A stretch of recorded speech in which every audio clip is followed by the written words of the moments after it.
guys, what's up? It's Lindsay and I'm here with Mike and our little boy Harrison, and today we just wanted to do a recap and give you an answer to the question that we asked yesterday. Does Harrison have autism?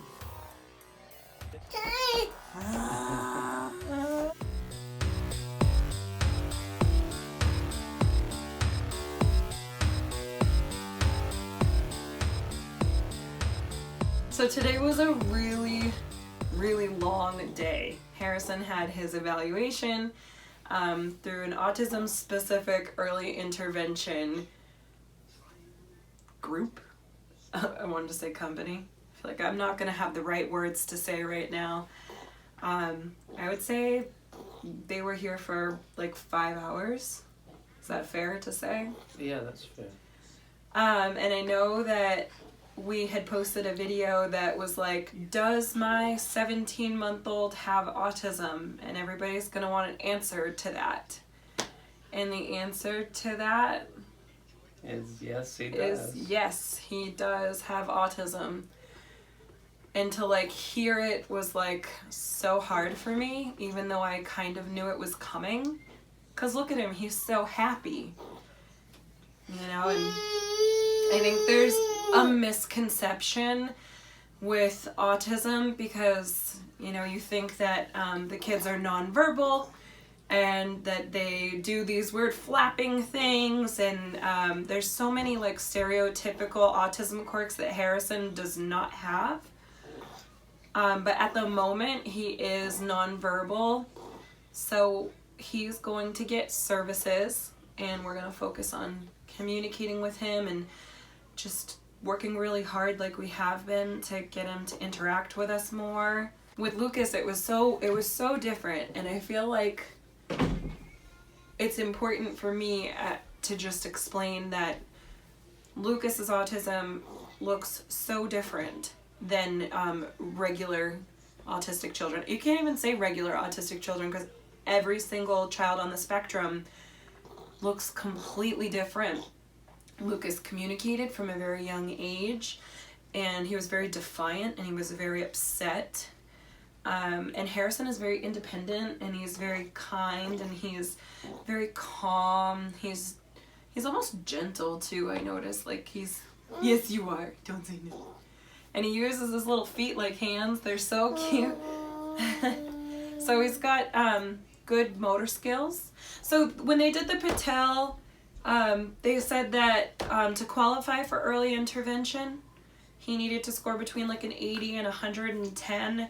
And on all 5 of those sections, like adaptive and cognitive and communication, social, emotional, he was around like the 50 to 70, like in between 50 to 70 on those things.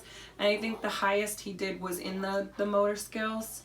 But we kind of knew that, but he still scored a little low just because there's certain things that he's not doing, but there's so many things that he will improve upon. And today he was diagnosed with autism level 3, which I was kind of shocked by because I figured he'd be like level 1. Like, they don't even call it high functioning anymore because so much of the diagnostic terms have changed. They do this in levels, and while the diagnosis won't change, the levels can change. So he might be a level 3 today for what he's not doing, but maybe with some help and progress, maybe he'll be a level 1 someday, and we can hope that he's super high functioning and will live as normal of a life as possible. But who has a normal life anyway? I know, like, our life is not normal by any means. Is that good, bud? Hey. Is that good? When she was talking to us and when she was telling us, we'll get to that, and when she said, if he doesn't have autism, you'll get to choose your provider, yeah. I was like, wait, so he doesn't have autism? And she's like, we'll get to that. So I really thought for a split second that, like, he just squeaked by and didn't have it. Like, and in my mind, I'm like, I can fix this. I can work this out, and I can figure it out, and I can get him to talk, and I can fix this. And then when she told us, she said, I am giving him the diagnosis today, I was like, maybe I can't fix this. And then I had all these feelings about it being like my fault. And I think that's like tough because my 2 boys that have autism have two different fathers. So I feel like I'm the common link. So instantly I just feel like I'm sorry. Like, I'm sorry I gave you a child with autism. Like, I don't know. I know it's not my fault. And the woman actually said that if it's genetic, if genetics play a role in it, it actually comes from the grandparents. So I'm just gonna come out and say, like, thanks, Mom. No, all kidding aside, he's gonna get the best services, and if there's any family that could handle another child with special needs, it's ours. You can get a second puzzle piece on your arm. Oh my gosh, yeah. We talked about that, about adding a little a little puzzle piece that fits in here, and then fixing the watercolor to look a little bit more, I don't know, like colorful. Maybe I'll have to figure out what color would be for Harrison. Maybe an orange. That's what I was thinking before Really? you said it. Well, orange and blue complement each other, and I have green, so I thought that would look cool here to have an orange one. Yeah. Yeah, I'll add another puzzle piece for you, buddy. And Lucas and Harrison have been together since Harrison was born. Harrison has come to every single hospital visit, every admission, the transplant, everything. And Lucas today, like, bless his little heart, he has such good timing. Like, he comes in after, like, right after we got the diagnosis. He says, I have a question. Yeah, he knocks on the door. He's like, I have a question. He said, come here, buddy, I want to give you a hug. And I whispered in his ear, yes, he does have autism. Yeah, he goes, I just want to know, does Harrison have autism? Like me? And he smiled with the biggest smile. He did. He was like, yes! And clapped his hands together and, like, walked out. And I was, like, so grateful for that moment, because I was so, like, you know, you go through this grieving process when you find out that your child has any sort of delay or disability or anything. And we've been grieving all sorts of processes with Lucas. So for him to just feel like he's not alone, you know, like his little buddy. Something in common, yeah. Yeah. Like, he's not alone in this, and, like, that kind of made me feel, like, a little bit better. Because I'm not, like, sad that he has autism. It just, you know, like, the mom warrior in me just worries about, like, will he get married? Will he go to college? Will he do normal things? Or will he talk? Or, you know, what if he doesn't? And the what if web is, like, a nightmare. So I'm not going to do that, but... That's a twisty road that you shouldn't walk on. So we'll just let him go at his own pace and support him and love him, and look at that face. And we really have to work on his feeding issues too. Like, Lucas grew out of that around 2. Like, these boys look so similar with the eating. They both gagged on baby food, and they both nursed for a really long time. So Harrison, he's got to work on some feeding techniques. So I think they said they were going to start with like the most critical, which for Harrison is communication, play-based interaction, and feeding, right?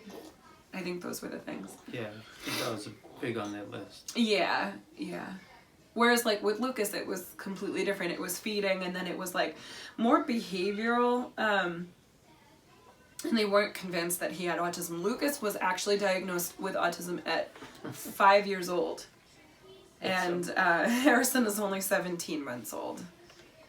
What is he doing? But Lucas was diagnosed with anxiety and oppositional defiant disorder when he was 3.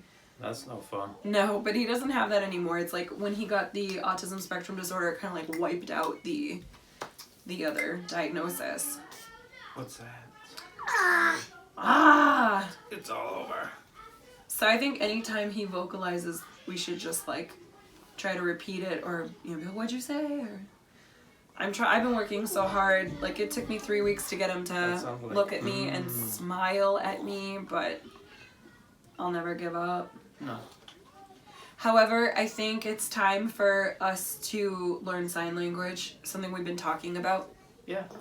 And I think that's actually really important for the people who are deaf in this world, and it would be really to have cool. More people that can speak their language. Yeah, and wouldn't it be cool if like we met a family and they had a problem and they couldn't communicate with somebody, and we were the the middleman who helped them with their problem. That would make them feel more happy than us. Right, Yeah. right. I think that I would love to be fluent in both Sanskrit and sign language. All done. Yay, all done. Yeah, all done. All done.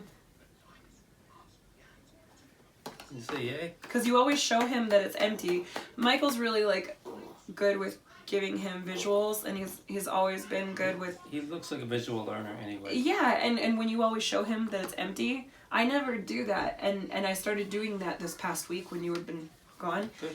and it's like then he doesn't look for more. Oh yeah, because he knows. Like it's gone. he knows it's gone. This video has ended up longer than I wanted it to be. I just wanted to give an answer and a final update. So we're gonna end it here, but we'll post more videos of his progression and fun with our family. But yeah, thanks for watching, guys. And Thank you. We really appreciate you, and you can always reach out to us. You know, you can comment, or you can even send us an email. The one that I tend to answer the most is thewickedugly@gmail.com. That's the title of my podcast. It's like The Wicked Ugly Truth, you know, life and parenting and all that. So, thank you. Bye. Bye guys. Say bye-bye. Bye bye. Can you do bye bye? Can you say bye-bye? I know he did. See you next time.